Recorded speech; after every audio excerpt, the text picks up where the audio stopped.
Esame ant Parnidžio kopos, kuri nuo jūros iškyla į 54 metrų aukštį.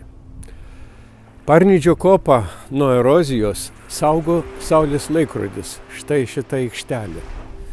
1984 metais buvo paskelbtas kūrybinis konkursas, kaip reikėtų šitą aikštelę sutvarkyti, kad čia pajustumėm ir tą gamtų stichijų dermę, vėjas, saulė, vanduo, viskas tai sukūrė tą nuostabų mūsų gamtos perlą Kuršių neriją. O pasirodo, kad šita vieta yra unikaliausia Saulės laikrodžiui, nes tik iš čia atsiveria absoliutus matematinis horizontas. Mes čia galime matyti, kaip saulutė pateka iš vandens, iš marių ir kaip įleidžiasi į jūrą, į vandenį. Tokios vietos kitos Lietuvoje nėra. Laikrodis buvo pradėtas statyti 1995 metais, kada iš Karelijos akmenų laužyklos buvo atvežta stela. Rusų meistrai šitą stelą iškirto iš uolienos ištisinį gabalą. Tai beveik 15 metrų ilgio, parodydami to nuostabią savo meistrystę, ką jie gali padaryti. Tai iš tikrųjų tokį gaminį paruošti, labai reikėjo didelių sugebėjimų. Deja, mūsų transportininkai, gabendami iš Karelijos į Nidą šitą stelą, nutarė savo palengvinti darbą ir perpjovė stelą pusiau. Konstruktoriai sujungė abi stelos dalis į vientisą, įdėdami 3 plieninius strypus. Stelą esame nutarę papuošti kalendoriniais ženklais, paimtais iš senoviškų rūnų kalendorių. Mūsų nacionalinėme muziejuje yra 2 rūnų kalendoriai. Jie išraižyti vienas ant medinių štai tokių puslapėlių. Tai 9 tokie puslapiai, kuriuos verčiant galima visus metus skaičiuoti. Vienas pusmetis į vieną pusę, apsukus kalendorių, skaičiuojame į kitą. Tie kalendoriniai ženklai yra labai išraiškingi ir todėl mes juos perkeliame į šią stelą. Įrėminto eilutei tai dienos, 365, savaitė po savaitės, kyla ir paskui leidžiasi į žiemos pusę. Virš tų dienų yra išraižytos mėnulio fazės runos. Ir žinant algoritmą, galima ir šiems metams paskaičiuoti, kokia diena, kokia mėnulio fazė bus. Bet dar įdomesni čia yra kalendoriniai ženklai, tų švenčių ženklai. Štai labai tinkantis pajūriui inkaras. Tai reiškia, kad jau atėjo laikas valtis ištraukti iš vandens, nes greitai marios užšals. O dar aukščiau, štai tas gaidukas, tai žymi paskutinę rudens šventę, Šventą Martyną. Runos yra Baltijos šalių valstybių kultūros paveldas. Tai yra tam tikra kultūrinė jungtis, kuri visas šalis, kurio krantus skalauja Baltijos jūra, jungia. Ir todėl labai prasminga, manau, kad šitoje steloje būtent rūnų ženklai, rūnų kalendorinės šventės yra įamžintos. O štai lygiadienių dienas, saulėgrįžų dienas mes pažymėjome ženklais paimtais iš mūsų tautodailės. Ir tiek tie didieji skulptūriniai akcentai yra ir iš archeologinių papuošalų, ten juos galima sutikti, ir taip pat iš mūsų tautodailės ornamentų paimti. Taip pat ir pakopėlės, kurios žymi ir pilkesnės spalvatas saulėgrįžų lygiadienių dienas, dar jos yra ir pažymėtos ornamentais. Žinoma, viena iš ilgiausių pakopėlių tai atitinka vasaros saulėgrįžą. ir mes ją pažymėjome kupolė ženklu, nes taip senoviai Saulėgrįža ir buvo vadinta. Štai tarsi gėlių puokštė, tokia iškeliama aukštai ant karties, pajūryje ta tradicija buvo labai ryški. Ir štai ta pati ilgiausia pakopėlė naina ir visur tas kupolė ženklas ją lydi. Jeigu tik pakopėlės sudaro vieną plokštumą, tai kamputyje rasime skaičių.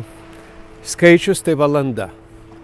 Reiškia, kaip tik šitą laužytą liniją šešėlis nukrypsta kiekvieną mėnesį jau 20 valandą.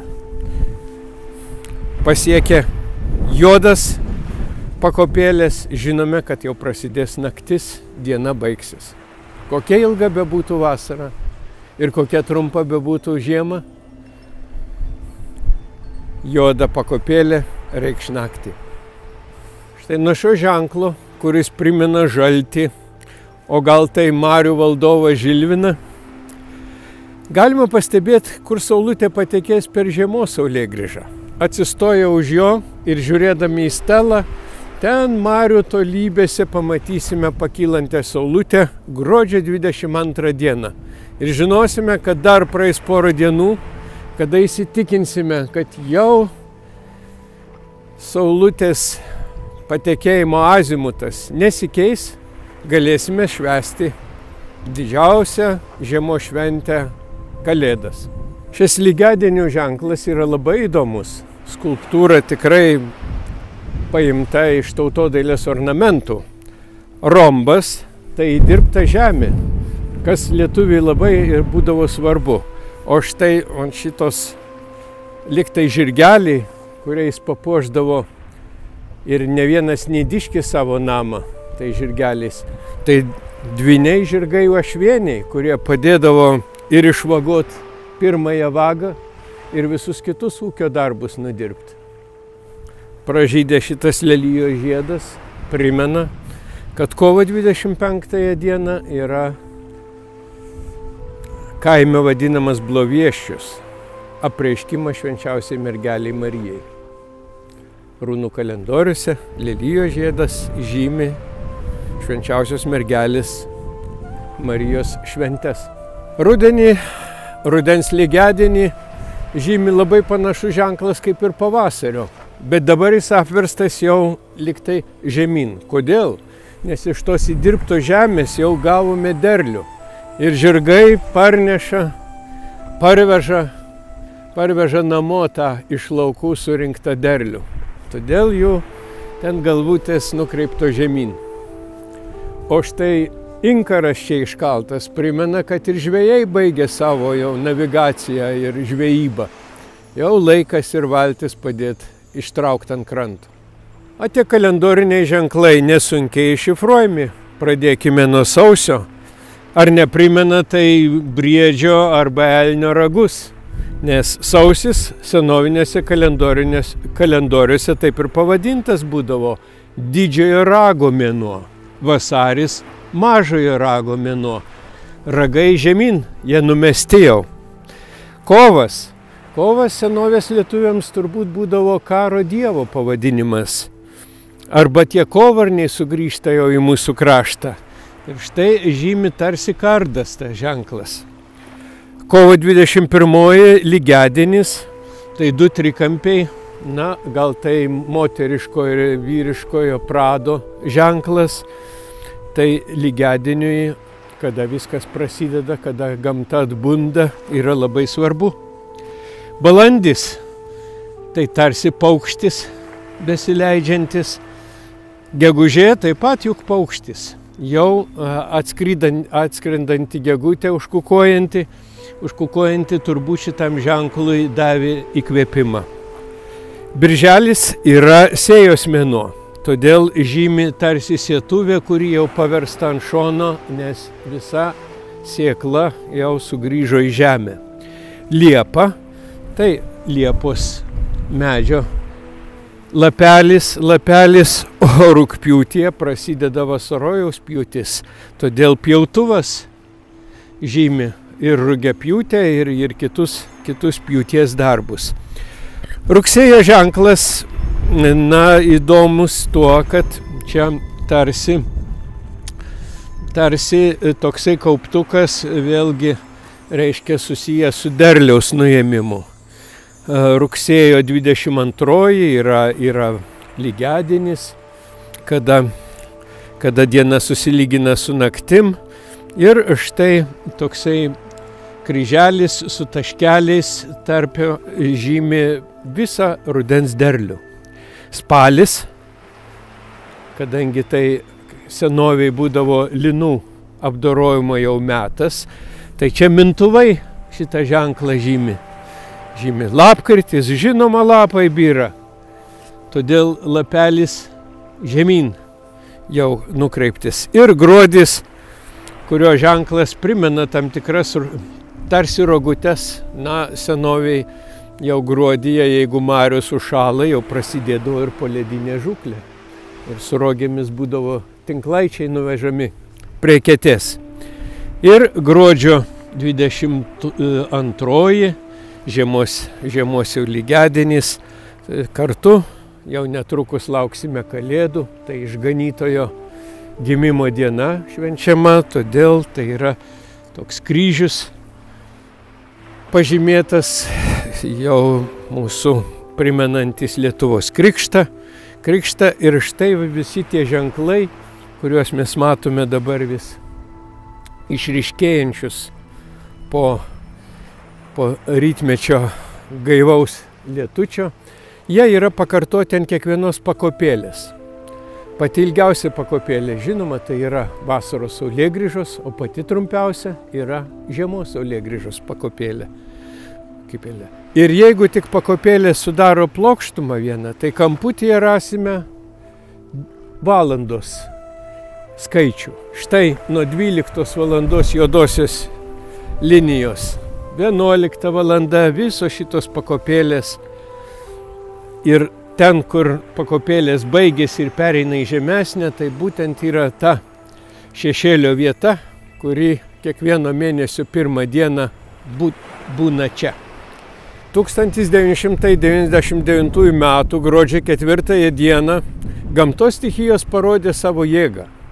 Atūžęs iš vakarų Anatolijaus uraganas, na, su tokia jėga trenkia į mūsų stelą, o jį iškyla į 10 metrų iš 12 metrų aukštį, kad tikrai viršutinė dalis neatlaikė, griuvo žemėn, sudaužė tas pakopėlės. Ir štai tos stichijos jėgų įamžinimui liko tos duženos čia, primindamos, kad kaip bebūtų kartais projektuojami mūsų statiniai, bet gamtos jėga pasirodo kartais galingesnė. Projektuodami šį saulės laikrodį mes labai daug ką paėmėme iš gamtos. Tiesiog galima sakyti, kad ketvirtasis šio projekto autorius tai ir buvo pati gamta. Stelos viršūnė yra nupjauta tokiu kampu, kad atitiktų kryptį į šiaurinę žvaigždę. Stelos trikampio kraštinės yra nukreiptos į lygiadienių pusę, būtent 13 ir 11 valandos kryptimi. Na, o tos pakopėlės jos labai primena, kaip vėjas atpusto iš senkaupių tos sluoksnius vieną po kito. Ir labai pakartoja tą geometrinį natūralios gamtos raštą. Įdomu pastebėti, kad saulės laikrodis yra pats seniausias įnagis ne tik matuot laikui, bet apskritai galima sakyti moksliniu požiūriu tyrinėti gamtą. Egiptiečiai saulės laikrodžius turėjo jau 3 tūkstantmetyje prieš Kristų. Taigi beveik prieš 5000 metų jau jie buvo naudojami. Ir būtent gal iš Egipto tradicijos mes paėmėm štai šitą stelą, kuri Kažkada Egipto miestelyje stovėdavo viduryje miesto ir jo šešėlis žymėdavo visiems miestelėnams svarbius laiko momentus.